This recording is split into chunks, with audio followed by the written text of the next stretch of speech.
اللاعب المغربي عز الدين أناحي يسجل هدف خرافي أثناء المباراة التي جمعت فريقه مارسيليا وفريق رين، حيث سجل هدف خرافي تفاعل معه الجمهور المغربي وعشاق اللاعب عز الدين أناحي خاصة في مواقع التواصل الاجتماعي.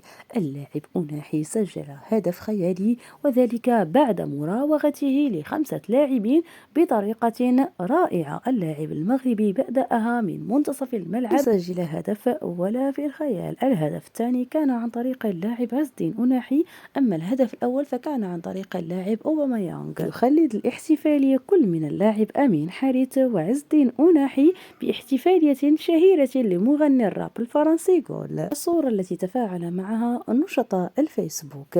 لا تنسوا الإعجاب بالفيديو والاشتراك في القناة ليصلكم كل جديد.